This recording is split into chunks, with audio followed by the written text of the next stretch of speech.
التاني بيقول هل الجامعات التركية معتمدة وقوية؟ هو احنا نشتغل ازاي هنا مع الدراسة؟ من رأيك الشخص محتاج يصرف كام في الشهر في 2024 بدون السكن؟ 90% من الجامعات الحكومية التركية بتقبل بشهادة الثانوية، وده بيقول لي العنصرية في تركيا. بصوا يا جماعة، السلام عليكم، ازيكم عاملين ايه؟ رجعت لكم تاني بفيديو جديد، والفيديو ده هجاوب فيه على أهم الأسئلة اللي جات منكم في الفيديوهات اللي فاتت في التعليقات أو على الخاص على الواتساب.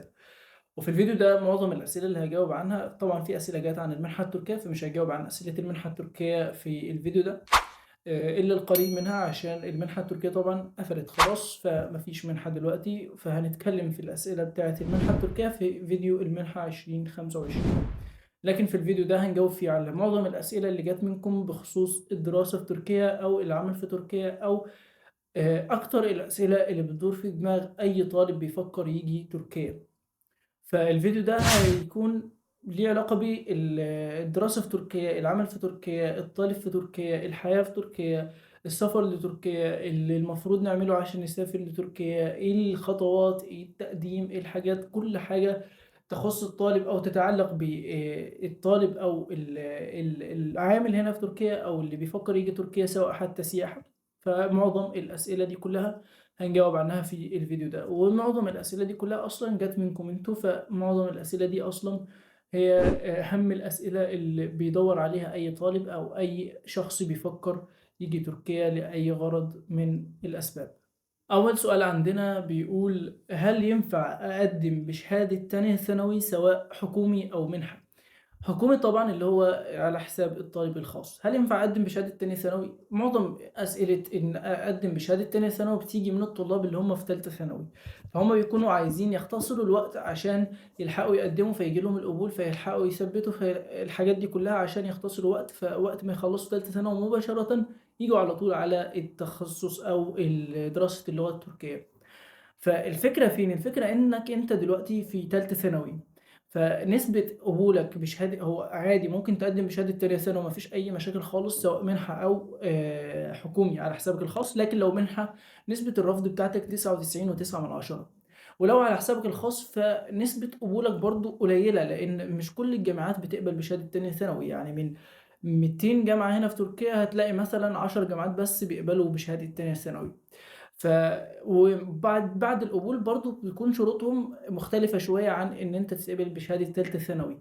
فالأفضل ليك أنت كطالب في تالتة ثانوي دلوقتي ما تستعجلش وما تختصرش الوقت بالسرعة دي كلها على إن أنت تقدم بشهادة تانية ثانوي. لا، بدل ما تترجم شهادتك مرتين ترجمها مرة واحدة، وبعد ما تخلص تالتة ثانوي تكون في الأضمن وفي الأأمن بكتير جدا جدا جدا. فأنا أرجح لك إن أنت تقدم بشهادة تالتة ثانوي وما تستعجلش تقدم بشهادة تانية ثانوي.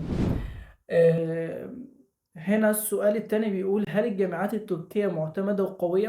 ممكن الفيديو ده يكون طويل شوية بسبب الأسئلة الكتير اللي احنا هنجاوب عنها، لكن أنصحكم طبعا إن انتوا تكملوا الفيديو للآخر لأن طبعا كل الأسئلة دي كلها أسئلة مهمة جدا جدا جدا يعني. فالسؤال التاني عندنا اختصارا للوقت انا هحاول بس ايه يعني اتكلم برضو عن بعض المواضيع باختصار، بعدين في فيديو بعد كده ممكن نعمل فيديوهات كتير جدا عن كل موضوع لوحده يعني. فالسؤال التاني عندنا دلوقتي هو بيقول هل الجامعات التركية معتمدة وقوية؟ إجابة السؤال ده إن معظم الجامعات التركية أو كل الجامعات التركية معتمدة سواء في مصر أو في أوروبا أو في الخليج.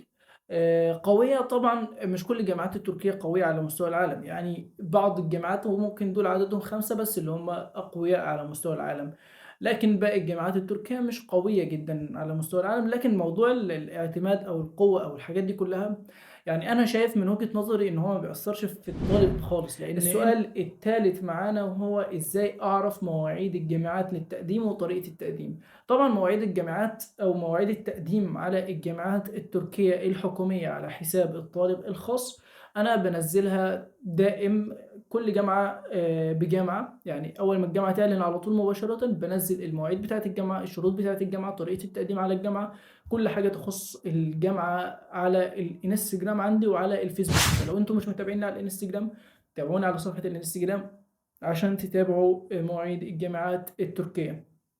طريقة التقديم طبعًا أنا باقدّم للطلاب اللي هي حابة تيجي تركيا أو حابة تقدّم في تركيا، باقدّم لهم وبتكون أسعار رمزية جدًا، والتقديم بيكون بسيط جدًا وسهل جدًا. كل المطلوب منك في أثناء التقديم فقط الشهادة الثانوية والباسبور وصورة شخصية فقط. شهادتك الثانوية بتوثّقها خارجية وبتبعتها لي، وبعدين أنا باستلم الشهادة والباسبور وصورتك الشخصية، باترجم الشهادة والباسبور وباقدّم لك مباشرةً على الجامعات التركية الحكومية، وبعد القبول مباشرةً إن شاء الله بابعت لك خطاب القبول وإثبات القيد وكمان إيصال دفع المصاريف، وتقدر تقدّم على التأشيرة، أو لو أنت هتيجي بتأشيرة سياحية فبتقدر تيجي مباشرةً وباستقبلك في المطار، أو على حسب الوضع بتاع الطالب والمكان بتاع الجامعة بتاعته، فالموضوع بيختلف شوية. فبعدين باخلّص لك كل الإجراءات بتاعتك لحد الإقامة إن شاء الله ولحد ما تستقر، وكده يكون أنت وصلت تركيا بالسلامة.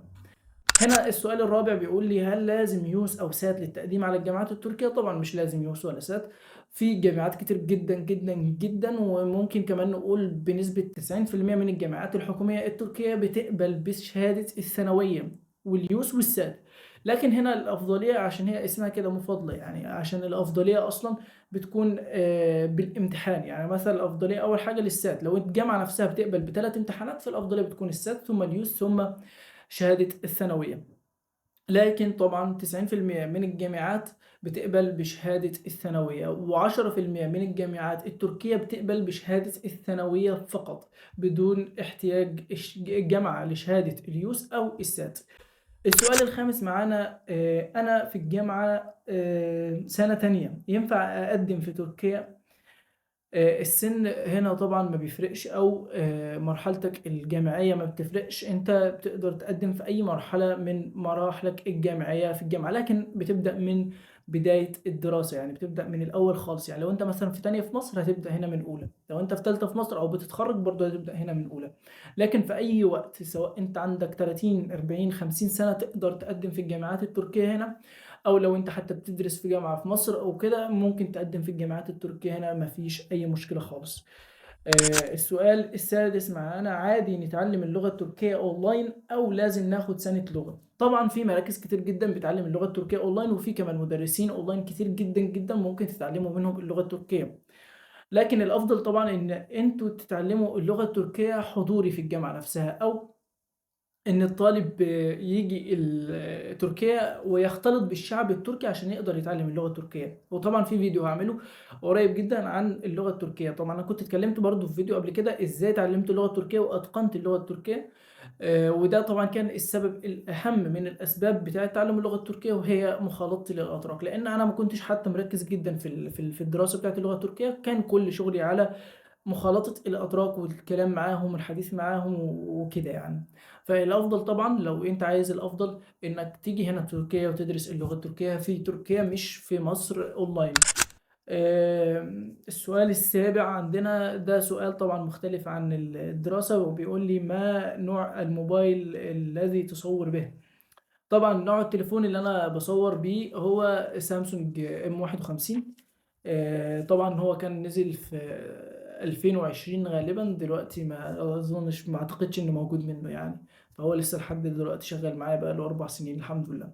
وأنا جِبته للغرض ده يعني، لإن كانت البطارية بتاعته كبيرة، وكان الكاميرا بتاعته كويسة جدًا، وكان مواصفات التليفون وكان رخيص وقتها، فكان الدنيا بتاعته حلوة جدًا يعني. السؤال التامن معانا وهنا بيقول لي: هو إحنا نشتغل إزاي هنا مع الدراسة؟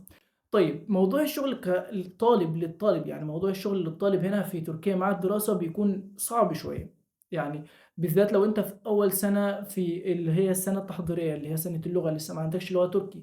فالشغل هنا للطالب في أثناء الدراسة بعيد عن فترات الأجازات بيكون صعب شوية، لإن مش معظم الأماكن بتقدّم شغل part time. يعني أماكن كتير جدًا، وهنا عادةً الشغل في تركيا بيكون 10 ساعات، يعني أقل حاجة بتكون 8 ساعات. فما فيش أماكن كتير بتقدّم شغل part time، فبيكون الموضوع صعب شوية، لكن ده برضه بيختلف باختلاف المدينة المقبول فيها الطالب أو اللي بيدرس فيها الطالب. لو أنت مثلًا مقبول في مدينة كبيرة جدًا ومدينة سياحية ومدينة مثلًا فيها حركة كتيرة جدًا، فهتقدر ممكن تلاقي شغل أثناء ما أنت بتدرس، لكن ده طبعًا هيأثّر على دراستك. فإيه الأفضل إن أنت تشتغل بعد الدراسة، يعني في فترات الأجازات، وده اللي أنا باعمله في فترة الأجازة الكبيرة أو في فترة الأجازة الصغيرة. تقدر تشتغل برضه، وشغلك من فترات الأجازات برضه يقدر يوفّر لك مبلغ كويس جدًا، جدًا يقدّم معاك على يقدّم معاك في الشهور الجاية بتاعة الدراسة، وكمان تقدر تدفع منه مصاريفك الدراسية. واحد بيقول لي السؤال التاسع معانا: إيش اسم جامعتك وكام رسومها؟ أنا الجامعة بتاعتي جامعة بيلاجيك طبعًا، هي جامعة جنب إسطنبول بساعتين بالقطر السريع. رسوم الجامعة بتاعتي أنا للسنة بتاعتي 2021 هي 12.000 ليرة سنويًا بادفعها على قسطين طبعًا، لكن الرسوم السنة دي بتاعة الجامعة اللي هي 2023، 2024 الرسوم بتاعة الجامعة 24.000 للتخصص الهندسة اللي هو بتاعي. فكل سنة المصاريف بتزيد طبعًا، لكن طبعًا المصاريف بتاعة الطالب من أول ما يخش السنة اللي هو فيها، بعدين ما بتزيدش يعني. السؤال العاشر معانا بيقول لي: من رأيك الشخص محتاج يصرف كام في الشهر في 2024 بدون السكن؟ طيب بدون السكن هنا المصاريف بتاعتك على حسب الشخص نفسه هو وتفضيلاته مثلًا، يعني في طالب مثلًا بيعرف يعمل أكل في البيت، بيعرف يدبّر أموره في البيت وكده، فالمصاريف بتكون أقل بالنسبة له، في طالب تاني كل أكله من برّه، خروجات كتير، حاجات كتير، فبيصرف كتير جدًا. لكن بشكل عام المصاريف بتاعة الطالب شهريًا هنا في 2024 الطالب محتاج في الشهر أقل حاجة في متوسط مثلًا $150 ل$400 شهريًا. ده طبعًا بيختلف من شخص لآخر، لكن أقل حاجة طبعًا $150 شهريًا. ده بدون السكن. السكن طبعًا لو أنت هتسكن في سكن طلابي مثلًا، فده بيكون أقل، يعني أنت حتى مصاريفك الشهرية بتكون قليلة جدًا، جدًا، جدًا. هنتكلم برضه في فيديو عن السكن ووضع السكنات والسكنات الطلابية والسكنات الحكومية والحاجات دي كلها. السؤال ال11 معانا هنا بيقول لي: العنصرية في تركيا. بُصّوا يا جماعة، العنصرية في تركيا موجودة، يعني هو العنصرية موجودة في كل مكان، موجودة في تركيا، موجودة في الوطن العربي نفسه تجاه العرب نفسهم، موجودة في أمريكا، موجودة في أوروبا، موجودة في روسيا، موجودة في كل مكان في العالم، فما فيش مكان يخلو من العنصرية. لكن مستوى العنصرية بيختلف من مكان لآخر، يعني مثلًا عندك مثلًا هتلاقي في الخليج أو في الدول العربية في عنصرية برضه، لكن مثلًا هتلاقي العنصرية اللي في تركيا مثلًا برضه مختلفة عن العنصرية اللي هناك، لكن في كل الأحوال العنصرية في تركيا موجودة، لكن أنا عن نفسي مثلًا ما واجهتش مواقف عنصرية خالص، بالعكس أنا واجهت كل أدب واحترام وكرم ولطف من الأتراك بصورة كبيرة جدًا، جدًا يعني، وبصورة ما يعني ما تتخيلهاش. أنا مرة واحدة بس غالبًا اللي واجهت فيها أو مرتين واجهت فيهم موقف عنصري. وكان برضه مواقف عادية جدًا، يعني مثلًا واحد كان متعصب مثلًا فاهم، أو كان معاه خناقة مع حد كده فاهم، فما شايفش قدّامه حد أصلًا، فجِه واحد أجنبي قدّامه كده فاهم أنت الفكرة. برضه مرّة تانية كانت واحدة برضه بتتكلم في التليفون وبتتخانق وبتاع وكده، فشافت واحد أجنبي بيتكلم بلغة مختلفة، فبرضه عملت موقف عنصري معاه. دول الموقفين العنصريين اللي شُفتهم بس في تركيا، قصاد مواقف كتير جدًا، جدًا، جدًا، جدًا من الأتراك كويسة. يعني العنصرية مثلًا دي بتختلف باختلاف برضه المكان، يعني كل ما تكون في مكان أكبر، وأعتقد يعني أكتر العنصرية بتكون في إسطنبول يعني، وعشان كده أنا ما باحبش إسطنبول، لكن بشكل عام يعني العنصرية في تركيا مش أسوأ حاجة يعني، فما تخافوش يعني من العنصرية، يعني ما فيش اللي هو ما فيش حد هيقتلك هنا مثلًا أو هيعمل معاك، لأن أنت في الأول وفي الآخر طالب يعني، فما دام أنت طالب يعني ما الموضوع بيختلف شوية. طيب السؤال رقم 15 بيقول لي: هل راتب المنحة التركية يكفي كمعيشة أي حاجة والّا لأ؟ طيب عشان ما أتأخرش بس في الفيديو ده عشان الوقت، فالمنحة برضه دي هنتكلم فيها عن المنحة والراتب بتاع المنحة والحاجات دي كلها في فيديو المنحة، لكن هل الراتب بتاع المنحة يكفي كمعيشة؟ الراتب بتاع المنحة يكفي كمعيشة ويكفي ككل حاجة يعني، لأن المنحة أصلًا بتوفر لك كل حاجة، أنت المنحة بتدّيك سكن وبتدّيك طيران وبتدّيك أكل وشرب وبتدّيك يعني أنت ما بتصرفش حاجة أصلًا، وفوق ده كله بتدّيك راتب. فالراتب الشهري ده أنت بتروح بترفّه بيه على نفسك بس برّه، ما فيش أي حاجة بتصرفها في أكل أو شرب أو سكن من الراتب ده. طيب هنا السؤال رقم 16 برضه بيقول لي: كام متوسط الرواتب أو أقل راتب في تركيا؟ أقل راتب في تركيا طبعًا 17.000 ليرة تركية، 17.000 ليرة تركية أي ما يعادل $500.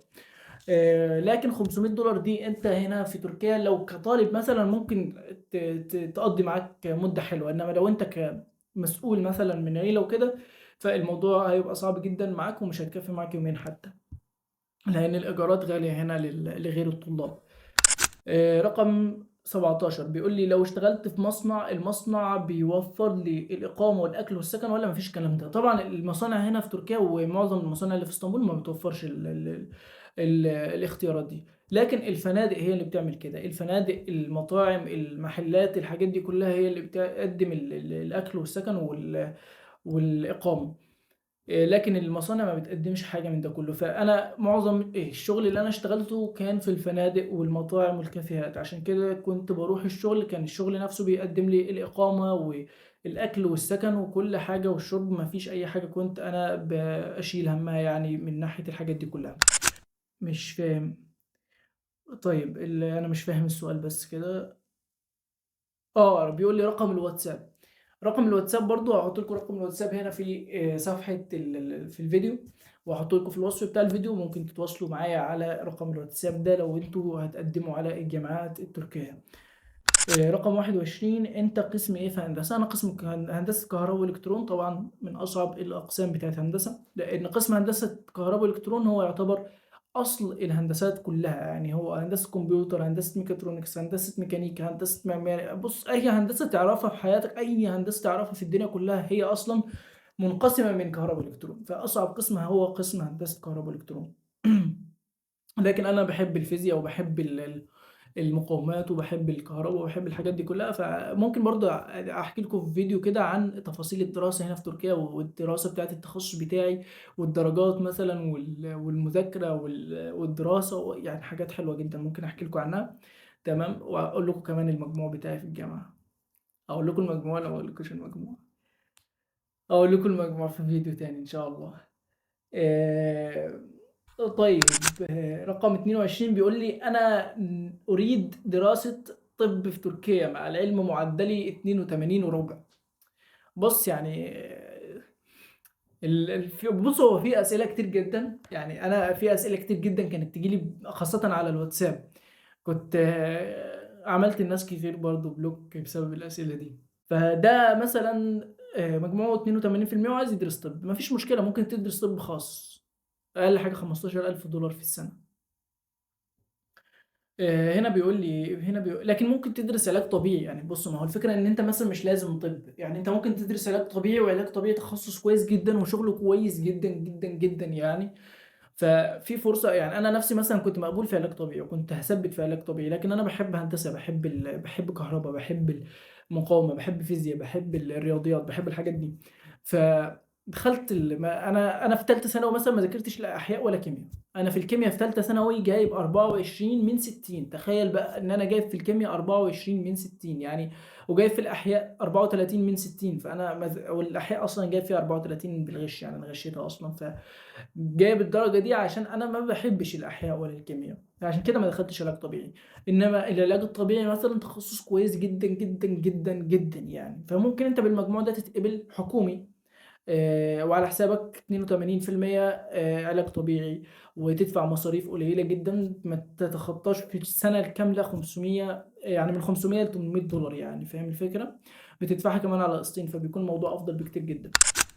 طيب السؤال رقم 23 بيقول لي أي جامعة، أي منطقة فيها تخصص هندسة البرمجة بالإنجليزي؟ طبعا في جامعات كتير جدا، لكن مش أكتر حاجة طبعا بتقدم دراسة الكمبيوتر بالإنجليزي. هندسة كمبيوتر، هو بيقول لي إيه؟ هندسة برمجة.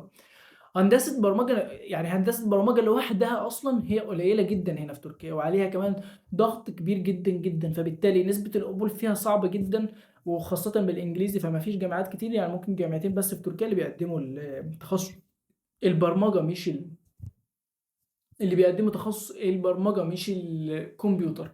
لأن هندسة البرمجيات بتختلف عن هندسة الكمبيوتر. لأن البرمجيات ممكن اللي هي عارف السوفت وير، إنما هندسة الكمبيوتر هاردوير. فالبرمجيات هنا يعني عليها ضغط كبير جدا، فصعب القبول فيها. وكمان جامعتين بس هما اللي بيقدموا البرمجة بالإنجليزي، فصعب جدا يعني. طيب السؤال رقم 25 بيقول لي اذاكر سات ولا يوس ولا الموضوع على حسب الجامعه، واقدم على كام جامعه عشان اضمن قبولي؟ تقدم على كام جامعه عشان تضمن قبولك؟ فان انت لو بتقدم معايا انا هقدم لك على كل الجامعات عشان تضمن قبول اكتر. انما لو انت هتذاكر سات ولا يوس، فالفيديو ده مش هتكلم فيه عن السات واليوس. هعمل فيديو تاني هتكلم فيه عن السات واليوس بالتفصيل، وتذاكر ايه وايهما افضل والحاجات دي كلها. طيب رقم 26 بيقول لي: "لو سمحت أنا تالتة ثانوي السنة دي، المفروض أعمل إيه وإيه المفروض نعمله؟ وهل تنصحني إني أسافر ويكون ليّا فرصة؟" بُص، أنصحك إن أنت تجرّب السفر، يعني لإن السفر كتجربة هو حاجة كويسة جدًا، جدًا يعني، فالسفر مفيد جدًا، هيوسّع أفقك وهيوسّع حاجات كتير جدًا، كويس، حاجة كويسة، فاهم؟ إنما أنت كتالتة ثانوي دلوقتي ما تعملش أي حاجة، أنت ذاكر بس دروسك كده واجتهد وتفوّق وركّز على إن أنت تجيب مجموع كويس، وبعد ما تخلّص إن شاء الله ما بتعملش أي حاجة برضه، يعني كل الموضوع بسيط جدًا، بعد ما بتستلم الشهادة الثانوية بتاعتك بتروح توثّقها خارجية وتبعتها لي على الواتساب وباترجمهم لك وباقدّم لك وبابعت لك. قُلت الحاجات دي كلّها، الموضوع بسيط جدًا يعني، فما تشيلش هَم، أنت ركّز بس على إن أنت تجيب مجموع كويس جدًا، جدًا، جدًا. وبس دي كانت كل الأسئلة بتاعة الفيديو ده، ففي فيديو تاني هاعمله برضه عن أسئلة تانية برضه عشان الفيديو بس ما يطوّلش عليكم، فهنكتفي بكَم الأسئلة دي، واستنوا فيديو الأسئلة الجزء التاني إن شاء الله، وأشوفكم في فيديو جديد، والسلام عليكم ورحمة الله وبركاته.